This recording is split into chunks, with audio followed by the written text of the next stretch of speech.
Welcome to another great episode of What's the 4-in-1, your smart source for urban, lifestyle, and entertainment news. I'm Kizzy Cox. I'm Onika McLean. And I'm Courtney Rashawn. Yes, we've got so much to share with you as always, so let's get going with a quick take on what's poppin'. Yeah. So, ballerina Misty Copeland reveals she is engaged to her longtime boyfriend of 10 years, corporate attorney Olu Evans, who is also a cousin to actor, none other than Taye Diggs. Describing the turn of events in her life, Misty told Essence Magazine, "I can't believe my life right now." Sometimes it just kind of goes like that. Yes. Good for her, yeah. Go Misty. Magical. Yes. Magical.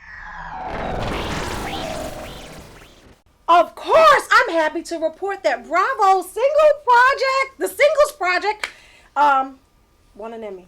Great. Nice. Congratulations An to Emmy. you and the rest of the cast. Emmy. Yes. And what was your role in this very Okay, pivotal so I was show? like the Ask Onika person. So one of my really, really good girlfriends, Erica Pittman, they followed her around. Well, they followed 6 professionals around and, in their search for love and romance and just how it goes. And it was interactive. So, of course, they won the category of creative achievement in interactive media and multimedia platforms. So what they did was you can tweet in suggestions to the singles. Oh, like, nice. you shouldn't go with him. Girl, ask this question. And then yeah, it was like take real you out to eat. It was real time. Yeah. It was so amazing. It was so much fun. Oh my God. I just love the experience. Thank you, Erica. Thank you, Bravo. It was just like the stuff that you don't even think you want to do. And then you're like, wait a minute. I think I might love you. So congratulations to them. Wonderful one. I feel like Glenn when I said congratulations to them. We didn't even talk about Glenn today. Okay, go ahead, Courtney.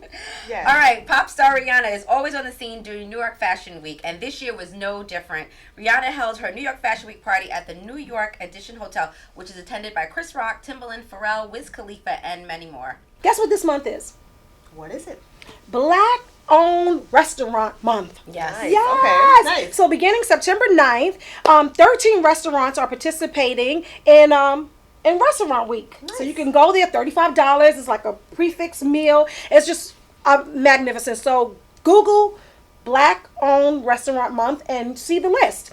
So there's this blogger, Janice Jamila. Mm-hmm. She created this event on her social media website called I Don't Do Clubs. Okay. It's kind of like a blog. I know that. Right. Yeah, I know that. I Don't Do Clubs. And she listed 100 Black-owned restaurants, and that became very popular. And then some of the restaurants said, you know what, we're going to do our own restaurant month, not week. Nice. Month. So support Black businesses. Yes. Support Black businesses. That's an amazing thing. Yes, I agree. Okay. In London Street artist Pegasus brings Kanye West's 2020 bid for U.S. president to the UK with street art featuring the lovely Kim Kardashian. Is it really in support for...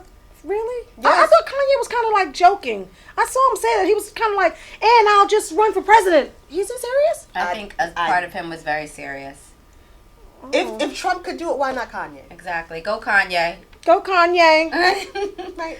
Well, it looks like French Montana is not brooding over Miss Khloe Kardashian's new romance with NBA basketball player James Harden. It's reported that rich kid's Dorothy Wang, who's like really, really rich, will be joining French Montana on tour. No? Okay. That's shocking. Okay, wait. Courtney is not with French Montana anymore. No, it's actually Chloe was with Chloe. French Okay, Montana. so wait. So Chloe was with French Montana. was with, and now Courtney she's with James was Harden, with Scott Disick. Scott. Okay. And Kim's with Kanye. They find men really fast. I'm not mad at them. Hey. Where are they? God, I don't find that fast. God, it's kind of like roll over. We love the Kardashians. Yes. It's kind of just like, you all just drop, what is it? Stop, drop, and roll. Stop, drop, and roll. Into another bed. Kinda strange putting the names Jessica Simpson and Tracee Ellis Ross in the same sentence, let alone in the same location. However, the two are joined by the holy matrimony of their siblings, Ashley Simpson and Evan Ross. And Jessica and Tracee were on hand for a big family celebration, Evan's birthday bash. So now they're one family. Keep the money in the family. I get it. I mean, they're rich and rich. I love her. I love her. I love her. She's I love so her in Blackish. funny. Yeah, she's hilarious. She's so funny. I love it. She has this thing on Facebook where she's trying to rap. Isn't it that song? Oh my gosh, by She has like an alter song. ego. I forget what she calls herself. T something. I don't know. But she does have like her street name where she does like It's rap. Does like a hilarious. parody Young of Thug, rapping. there she was doing She was kind of like, boy, you need a hug. It was hilarious. She It was hilarious. Yes, and these are quick takes for this week. We'll be right back with more of What's Poppin'. Welcome back to What's the 4-in-1. Now we're bringing you stories that are poppin'. And Courtney, you're starting us off. Yes, well, everyone has known about the controversy surrounding James Blake and the NYPD. But basically, James Blake was assaulted by the NYPD outside the Hyatt Regency Hotel. He was waiting for, I guess, a cab or something like that. And basically, the NYPD mistakes his identity for someone else. Right. So they assaulted him, and he suffered minor injuries. The police officers never apologized, and Mayor Blasio stated that there would be a full investigation regarding the officers. But one of the officers that was actually involved in the attack on James Blake, this is repeated behavior. Yeah, James Frescatore. Yes, it's repeated behavior, and we'll see what the outcome is. Hopefully, he'll be reprimanded or either suspended I without hope he's pay fired. or Yeah, fired I hope or he's fired. investigated and brought up on charges because it's not right. It's not right at all. I mean, yes, Mayor de Blasio, did say there was an investigation that they were going to do, and he also apologized. So did Commissioner Bratton. Yes. But at the end of the day, I mean, this is a guy, like you said, who has 4 different, charges against him where people are saying, you know what, he is doing too much, too abusive. Right. And so, I mean, you just can't have this kind of person sullying the entire NYPD with their bullying behavior. So, And it's unfortunate that he's done this to other people, but it really didn't come to the light until it happened to James Blake. Right, but that's Yeah. it's sad Because but that's of what James happens. Blake, That's who what he is. happens. Yeah. And it's this man Warren Diggs. He's talking about how the same officer stopped him while he was riding a bike and kind of like accosted him and threw him down and beat him up in front of his children and his wife. yeah, and he's happy that at last he can tell his story because before it was like, he made the claim and then it kind of went nowhere. And now lawyers Yeah. are taking their cases. Yeah. Right. But there were 4 times before. Why weren't you taking it, 4 Because of times James before? Blake, now it's Yeah. brought to the light more. So I guess everyone is like, okay, we need to take a stand and we need to actually fully investigate what's going on and find out exactly what's happening. Had this not happened to James Blake, this officer probably would still be, Just pulling the same shenanigans. Running amok. Exactly. That's right, running amok. It's true. Yeah, I agree. So we'll see how this works out. Okay, so Viola Davis and Denzel Washington Nothing's will out. be Uh-huh. playing together in the film adaptation of Fences. Yeah, I love that. Troy, Love that. I love Fences. Okay, so of course Viola Davis, she won a Tony playing Fences in 2010, Okay, she's and amazing. yeah, she is amazing, and so is Denzel. Oh, and yeah. oh my God, I just cannot wait till this happens. This is going to be like so amazing. So, Chrissy Teigen, last time we talked about her on the show when she showed, John Legend's booty on Instagram. So she's at it again. The Twitter sphere has exploded over a comment Teigen made during an interview at Lauren Conrad's New York Fashion Week show. She said, "No hot nannies, drivers, or maids. That's right. It's an ongoing joke in my house. I do want to have kids one day, so it's something I have to think about. But the rule is, no hot nannies. I trust John, but you never know with these men." Some responses were, Chrissy Teigen just said something lame about hiring women. What? They Exactly. go too hard. Exactly. Internet, what do you guys- stop. What do you She guys didn't say What do you that. guys think? What do you guys think about it? I think no hot nannies, no hot drivers, no hot pool boys. I think no hot people. Yes. Should, only Outside your marriage, only- right? The hottest person in there should be me. Exactly. And if I have a kid and she's hotter than me, when she turned 18, her ass is getting out. I'm just joking. Uh-huh. But I get it, the temptation is there. Okay. Right? Well, it may Sometimes not be you have on these John Legend's beautiful, part. perky. I remember watching this movie, and the nanny, they got some au pair from, I don't know, Sweden, and she was like, perky, no bra, running around with the kids. She was so happy. You're not always happy with your husband, right? You're like paying bills with him. You're Right. maybe the bee sometimes, and Yeah. she has to be happy if she's at work. No. No, but look what happened with Ben Affleck. Ben Affleck and his nanny, and supposedly they had something going on, and now, he's divorcing Jennifer Garner. So And Arnold you know what I'm saying? Schwarzenegger fathered the child with the hired help. If that nanny had one tooth, guess what? all marriages will be together. Yes, but That's no, right. I think people are taking it way too far. Like, you have the right to bring into your home who you want to bring into your home, and if your rule is no hot nannies, then there's no hot nannies. And I don't think you need to apologize Right. Look, to you social go, media. Look, you're going, to right? say- You're like this. Or Oh, anyone no, for she's that cute. matter. That means no. Pass. New York Fashion Week. Yes. So that was amazing. I know everyone saw all the greatest and latest and all the craziest, right? So I was able to attend one, and I was happy about that because it was like so fabulous. So her name's Kami Lele, right? She's the brains and the talent behind so many urban fashions, right? So she started with FUBU, Sean John, Jay-Z's Rockaware. Now she's working with Nicki Minaj on her latest line, but she's doing her own thing. Breakout, that's right, entrepreneur, do your own thing. So I was able to go to her show, and it was amazing. So she did something that was really, really unique, I feel. She has a lot of celebrity stylist friends. Yes. So she took this bathing suit. All her stylist friends styled the same suit 100 different ways. So there was like warrior princess. It was like, you know, Soho chic. It was just so amazing. Which one was your favorite? I'm a warrior. That's what it means, Okay. warrior. You know that, right? Yes. So, but it was so amazing. Simone, thank you, Simone, for the invitation. It was just amazing, and I had a wonderful time. I love fashion. I don't like to pay for it, but I love fashion. Pay for it. Sample sales. Yeah. Exactly. Exactly. So stay tuned. What's the 4-in-1 is going to take a little break, and when we come back, our resident beauty expert, Courtney Rashawn, is going to give you the 411 on New York Fashion Week runway trends. Keep it right here.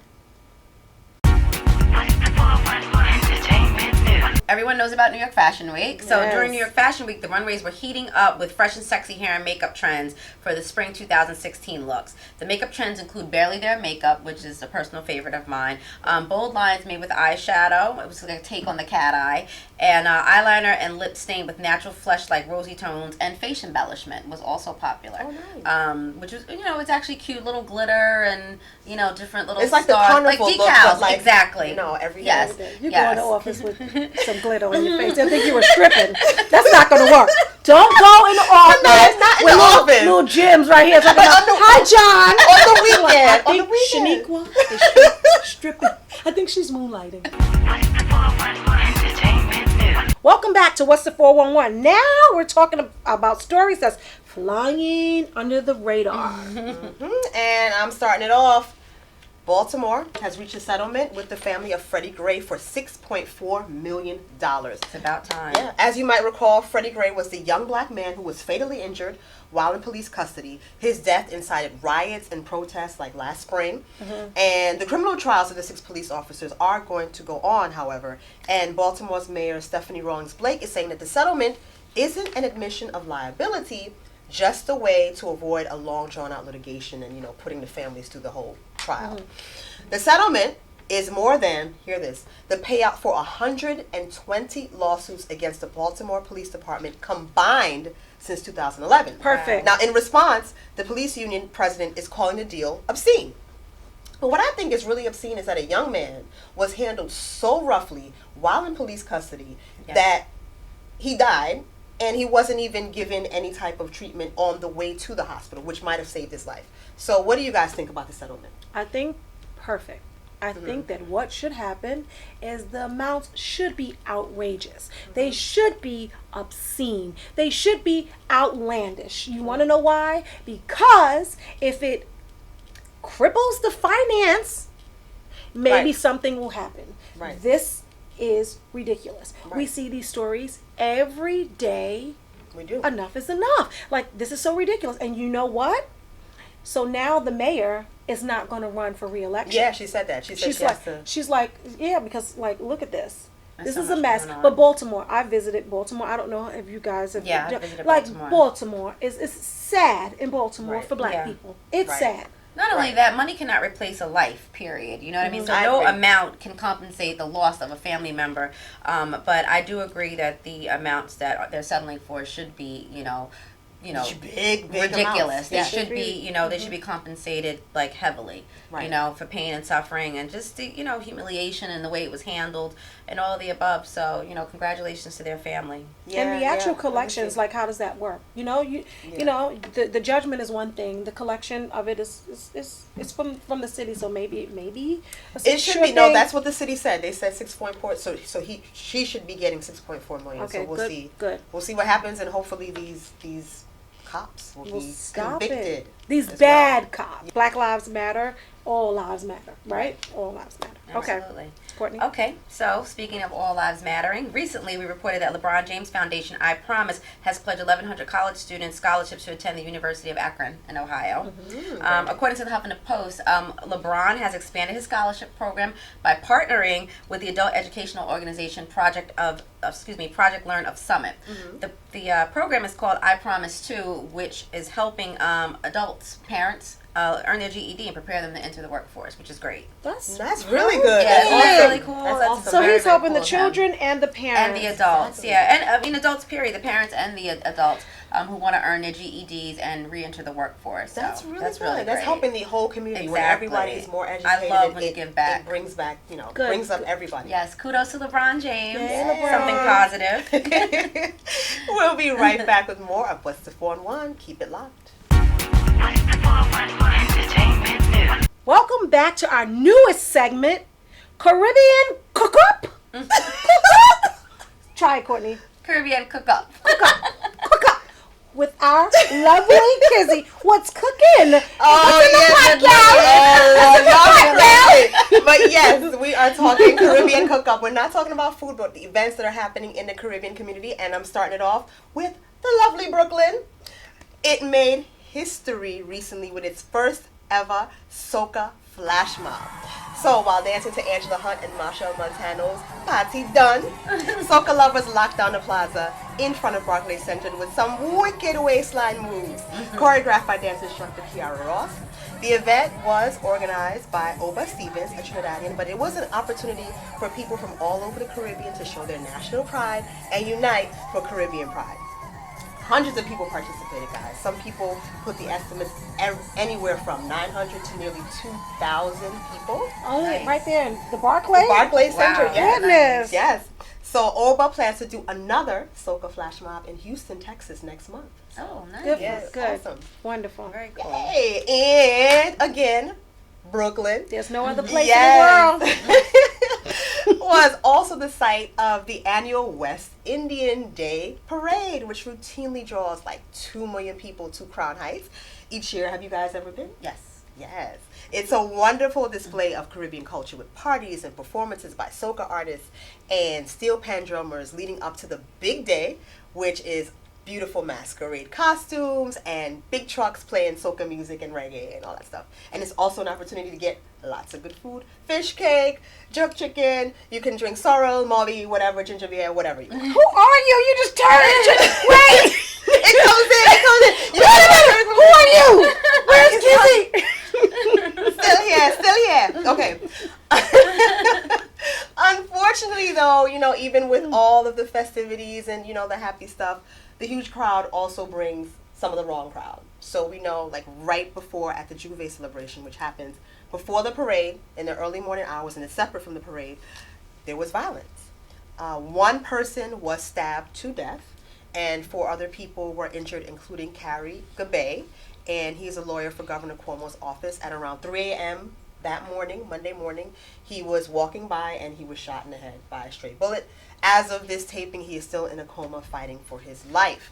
Now, in the wake of the violence, obviously people want to know what can we do, and some are suggesting marking off the Juve route and checking all those who pass through it, much like they do with a Times Square in New Year's Eve. Yes.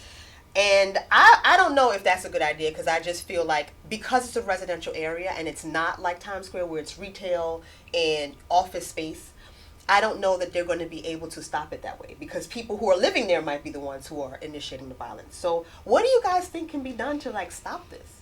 Well, Juve, do you want to take it first? Well, I definitely think that there should be an increase in security. I mean, as for everyone, the residents living there, the people that are attending, that's really important. Although, it is a residential area, security is most important. That should be first and foremost to ensure that the people that are attending, the residents, everyone involved are not at risk. Right. So that's mainly, the biggest thing. And, I don't know how they're going to be able to control it because, you can still have people that are on foot and kind of coming in through the cracks and things like that. So you can't 100% control it, but there definitely should be some prevention on some level to try to eliminate things like this that'll happen. What time does Juve start? It's usually in the early morning hours, 2 and 3 a.m. and it goes so that's on. dark. It's dark, Mhm. and it's so many people, and it's festivities, and it's drinking, and it's a lot of people I don't know. drinking, I think that I would try to change the times. Maybe start it later in the morning. Maybe if it starts at 5 a.m. where the sun's coming up, it's still the summertime. I just think that it should just be more visibility. It's sad. Right. It's really sad. I have a personal story about that. One of my girlfriends, her son was shot during Juve, and he was 17 years old, and he's 20 something now, and he's in a wheelchair for the rest of his life, and because he was at a backyard bash during Juve, and that's really sad, and it's sad because we say during Juve, it could have happened anywhere. And you're bringing up a really good point because I think we need to focus on the crime year round. These are places that have shootings. There's a bunch of stuff that happened during the summer before Juve. So I think if we focus on getting the crime down and doing things that engage young people, do something other than turn to violence, I think it's going to reduce the crime during Juve. But now that's a whole other story because then there's the family structures, all that stuff. But but it's going to take a lot to make this happen. But if we're talking about parades and festive events, there what other event that happens that late at night? Right. None. Not in New York. Right. We need the visibility. Well, I think you're making a good point. I think we could, move it maybe later, early, later in the night, early morning hours might help. That's the only thing that I can think of. It's unfortunate, but Labor Day is always a big celebration, and I love that about the Caribbean people, that it's embraced in the traditions. I love the traditions. So do I. And we shouldn't let the violence spoil that. Yeah, exactly. Right. Yeah. I totally agree. Yes. So we're going to take a quick break, and when we come back, we're going to be calling somebody on the carpet. So you want to stay tuned. What's the 411 Entertainment News? Welcome back to What's the 411. Now our segment, calling someone on the carpet, and Kizzy has a story. Yes, I do. I don't know how many times I can drag this man on the carpet, but here I go. Well, I should say here he goes again. You should punch him in the face when you drag him on the carpet. I should. Well, I won't. The man I'm talking about is George Zimmerman. Now, Zimmerman has been selling paintings of the Confederate flag in collaboration with a Florida gun store owner who recently declared his business a Muslim-free zone. Right? Now, Zimmerman tweeted his reasons for painting the flag. He said, "I painted the Confederate flag backed by the American flag because I believe that anything can stand with the American flag behind it. My Confederate flag painting also represents the hypocrisy of political correctness that is plaguing this nation." Wow. Correctness? Post on the store's, we are getting to this. We are going to get to it. A post on the store's website also said Mr. Zimmerman painted it in honor of Andy Hallinan, the gun store owner, for being a true patriot and leading the country into a better, safer America. As though being anti-Muslim somehow makes you a patriot. I don't understand it. Zimmerman is selling his paintings for $50 a piece to help with his and Hallinan's legal fees because Hallinan is being sued. It's unclear how many he sold so far. We don't know. But one that he did do was on eBay, and it sold for $100,000. Who bought it? Wow. Donald Trump. I don't know who Donald that Trump. would make sense. Who would buy that? I have no idea. But Wait, I mean, $100,000. $100,000. Is he a painter? He's an artist? I No. thought he was a security guard. Okay. Whoa. I menace mean, to there's society. so much wrong with this story. I don't know the racism, the profiting off of the racism. Absolutely. He's just a mess. He's a mess all the way around. I don't know how he's not in jail by now, because he's been in so many legal issues since killing Trayvon Martin. For that and so much more, George Zimmerman, you were on the carpet. I'm punching you in your face. We dragging you under the carpet. We're doing everything. What's the 411 Entertainment News? Welcome back to What's the 4 in 1. Now we are bringing you the happenings on your best and favorite reality TV shows. Alrighty then. So in a recent episode of I Am Kate, featuring Caitlyn Jenner, Caitlyn expressed her feelings toward the controversial Halloween costumes inspired by her Vanity Fair cover to Matt Lauer, which is actually interesting.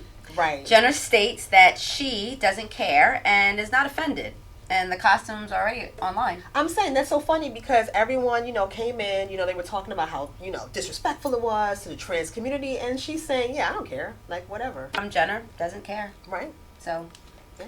get yourself your Caitlyn Jenner costume for Halloween. Of threesomes. Is threesome cheating? Like, no, it's not cheating, right? Because It's consensual. Yes. it's consensual, right? But I'm telling you, do not open Pandora's box. Mimi should be telling you the same thing, right? Right. So, what we learn in Love and Hip Hop is, get this, Mimi, Jocelyn, the Puerto Rican princess, and Stevie J had like a love tryst. Yes. And then the other woman who was the Puerto Rican princess, Jocelyn. walked away with the man. And married him. And married him. Wow. That's deep. I don't know. I mean, look, I'm just saying, if you're going to do a threesome, at the very least, make sure the woman is not as attractive as you. That's all I'm saying. You can't be an attractive woman. I'm just saying. I have no comment. I have a comment, as I always do. So, ladies, listen up. When you are approached by your man, your husband, your significant other, Boyfriend, jump off. not to jump off, because that probably works, but anybody that you are in a serious committed relationship and they say, hey babe, what about a threesome for my birthday? Say, what about Ray Ray? And see what he does. He goes like, what you looking at Ray Ray for? Yeah, girl, you can have an argument. He gonna flip over the table. He ain't gonna do that. 3-way done. What's the 411 Entertainment News? Welcome back to What's the 4 in 1. Now we're bringing you events that are in the pipeline. So I'm sending a wonderful happy birthday to my friend and Brooklyn Borough President, Eric Adam. His birthday is September 30th. Anyway, he's having a birthday celebration. So support. Nice. And actress Vivica A. Fox, I got a big one, will play the big sister to Taraji P. Henson's character, Cookie Lion, on Empire. So that's love going to be Empire. good. Yeah, she's supposed to be on starting episode 8. So I'm looking forward to it. Wait, I have something else. Power is starting to shoot this past weekend. So that's like great. September We love 9th. Power, too. They shooting all around Brooklyn. We already know that, which is the Mecca. So I don't know where the time goes. It's Yeah. over. We've had so much fun. But that's going to do it for this week's edition of What's the 4 in 1, your smart source for urban lifestyle and entertainment news. And until next week, check out our website, www.whatsthe411.com. And remember to hit us up on Facebook, Instagram, and Twitter, and subscribe to our YouTube channel, What's the 4 in 1 TV. I'm Kizzy Cox, and on behalf of Anika McLean and Courtney Rashawn, thank you for watching What's the 4 in 1. We'll see you next week.